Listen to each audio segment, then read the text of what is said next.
Assalamualaikum warahmatullahi wabarakatuh. Bertemu lagi dengan saya, Ibu Lela. Di pertemuan ketiga kita ini, kita akan belajar tentang dinamika kependudukan di Indonesia.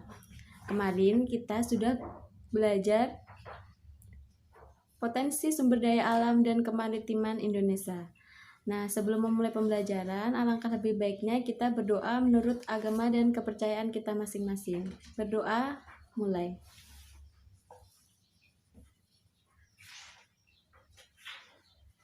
Selesai. Baik, sebelum kita memulai pembelajaran, jangan lupa diisi absennya ya di Classroom. Oke, kita langsung mulai saja pada pembahasan. Dinamika kependudukan di Indonesia. Indonesia merupakan salah satu negara dengan jumlah penduduk paling besar. Jumlah penduduk yang besar ini tidak tersebar secara merata. Persebaran penduduk yang tidak merata menimbulkan masalah kependudukan. Misalnya, kemiskinan, kualitas sumber daya rendah, dan kepadatan penduduk yang tinggi. Ukuran yang menggambarkan keadaan penduduk di suatu wilayah antara lain adalah kepadatan, jumlah, dan komposisi penduduk. Di sini, dinamika kependudukan Indonesia dibagi menjadi 5. Yang pertama adalah jumlah penduduk, yang kedua persebaran penduduk, yang ketiga komposisi penduduk, yang keempat pertumbuhan dan komposisi penduduk, dan yang terakhir adalah keragaman etnik dan budaya. Baik, kita akan bahas satu persatu. Yang pertama adalah jumlah penduduk. Jumlah penduduk menunjukkan total penduduk yang menempati suatu wilayah pada kurun waktu tertentu. Jumlah penduduk Indonesia dapat dihitung dengan metode sensus penduduk, survei penduduk, dan registrasi penduduk. Sensus penduduk merupakan kegiatan pengumpulan, pengolahan, dan penyajian data kependudukan secara menyeluruh pada daerah dan waktu tertentu. Survei penduduk merupakan cara memperoleh data kependudukan melalui penarikan sampel. Dan yang terakhir, registrasi penduduk merupakan pencatatan secara terus-menerus mengenai kejadian vital yang dialami penduduk di suatu wilayah berupa kelahiran dan kematian, serta imigrasi. Kemudian yang kedua ada persebaran penduduk. Persebaran penduduk adalah bentuk penyebaran penduduk di suatu wilayah dan negara. Jadi di negara Indonesia ini persebaran penduduknya itu tidak merata ya. Mungkin di Pulau Jawa lebih banyak daripada di Pulau Kalimantan. Padahal luas wilayahnya itu lebih besar di Pulau Kalimantan. Kemudian yang ketiga ada komposisi penduduk. Komposisi penduduk menunjukkan pengelompokan penduduk pada suatu wilayah dengan kriteria tertentu. Data jumlah penduduk saat diperlukan dalam membentuk komposisi penduduk. Data komposisi penduduk digunakan untuk merencanakan dan menentukan kebijakan. Nah, dalam komposisi penduduk ini dibagi menjadi 4. Yang pertama adalah komposisi penduduk berdasarkan usia. Jadi, penentuan komposisi penduduk menurut usia atau umur berarti mengelompokkan penduduk berdasarkan tentang usia umur tertentu, misalnya per 2 atau per 5 tahun. Komposisi penduduk menurut usia umur dibedakan menjadi penduduk usia belum produktif, yaitu dikelompokkan menurut kelompok usia umur kurang dari 15 tahun. Penduduk usia produktif dikelompokkan dari usia 15 sampai 64 tahun. Dan penduduk usia tidak produktif dikelompokkan dari usia lebih dari 64 tahun. Kemudian ada komposisi penduduk berdasarkan jenis kelamin.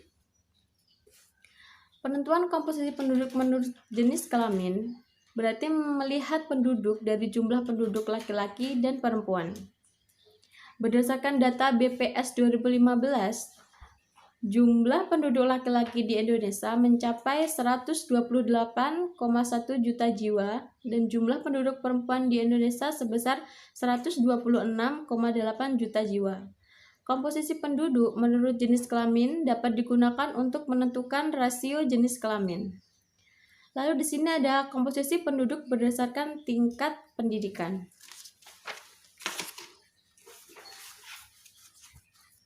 tingkat pendidikan berkaitan dengan kualitas sumber daya manusia yang tinggal di suatu wilayah.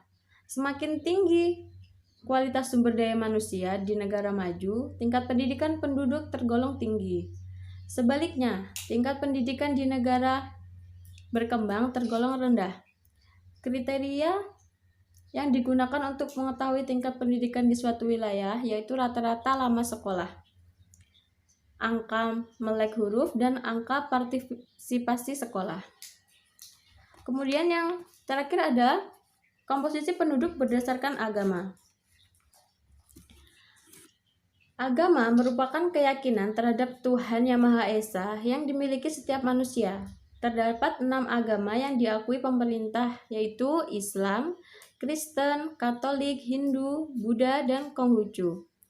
Jumlah pemeluk agama Islam di Indonesia pada tahun 2012 yaitu 87,18%, Kristen 6,96%, Katolik 2,91%, Hindu 1,69%, Buddha 0,72%, dan Konghucu 0,06%. Yang keempat adalah pertumbuhan dan kualitas penduduk. Pertumbuhan penduduk berkaitan erat dengan kualitas penduduk di suatu wilayah. Kondisi ini karena pertumbuhan penduduk yang tinggi membutuhkan pembangunan sarana dan fasilitas yang dapat mendukung kehidupannya. Pemenuhan kebutuhan tersebut mempengaruhi kualitas penduduknya. Kemudian ada, di pertumbuhan dan kualitas penduduk ini dibagi menjadi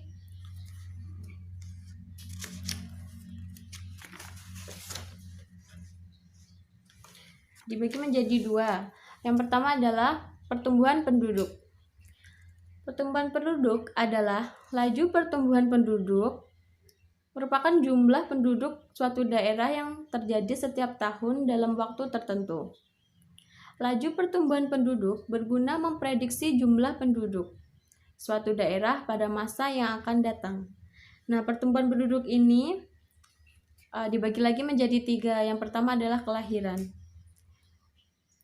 Kelahiran menyebabkan jumlah penduduk bertambah. Semakin banyak angka kelahiran, semakin tinggi jumlah penduduk di suatu daerah. Yang B adalah kematian. Kematian merupakan faktor yang mempengaruhi pertumbuhan penduduk. Peristiwa kematian dapat mengurangi jumlah penduduk. Dan yang ketiga adalah migrasi.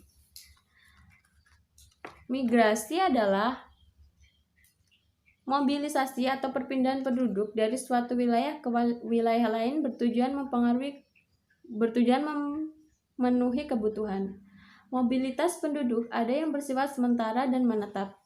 Perpindahan penduduk dari suatu wilayah ke wilayah lain dengan tujuan menetap disebut imigrasi. Migrasi dapat mempengaruhi laju pertumbuhan dan jumlah penduduk di suatu wilayah. Migrasi dipengaruhi beberapa faktor, yaitu faktor ekonomi, keselamatan, keamanan, politik, agama, kepentingan pembangunan, dan pendidikan. Yang B adalah kualitas penduduk. Tingginya pertumbuhan penduduk menyebabkan Indonesia memiliki jumlah penduduk besar. Besarnya jumlah penduduk merupakan modal penting dalam pembangunan. Akan tetapi, biasanya jumlah penduduk tidak selalu memberikan keuntungan bagi suatu negara. Jumlah penduduk besar harus diimbangi dengan kualitas tinggi agar potensi sumber daya manusia dapat berperan maksimal dalam pembangunan. Di sini kualitas penduduk juga ada dibagi menjadi 2. Yang pertama adalah indikator kualitas penduduk. Dibagi menjadi 2, indikator kualitas penduduk dan peningkatan kualitas penduduk. Lalu yang terakhir ada keragaman etnik dan budaya. Indonesia juga dikenal dengan negara yang kaya akan etnik budayanya. Berbagai etnik dan budaya tersebar di pulau-pulau di Indonesia. Etnik adalah sekelompok manusia yang memiliki kesamaan latar belakang budaya dan terikat kesadaran serta identitas tersebut. Ciri-ciri etnik adalah memiliki kesamaan budaya, bahasa, adat istiadat, dan kesamaan nenek moyang. Nah, keragaman etnik dan budaya ini juga dibagi menjadi 3. Yang pertama adalah rumah adat. Setiap rumah adat di Indonesia memiliki keunikan dengan seni arsitektur berbeda. Rumah adat memiliki bentuk atap, dinding, lantai, dan pintu berbeda. Bentuk rumah adat menunjukkan ciri khas kehidupan masyarakat suatu daerah. Bentuk rumah adat dipengaruhi lingkungan alam dan daerahnya. Yang kedua ada pakaian adat dan senjata tradisional. Di Indonesia terdapat beragam pakaian adat dan senjata tradisional sebagai bentuk keragaman budaya. Pakaian adat di Indonesia merupakan kekayaan budaya bangsa. Pakaian adat di Indonesia sering menjadi pusat perhatian di masyarakat, bahkan masyarakat mancanegara. Keragaman model, warna, hiasan, bahkan corak kainnya demikian khas menggambarkan kearifan lokal masyarakat.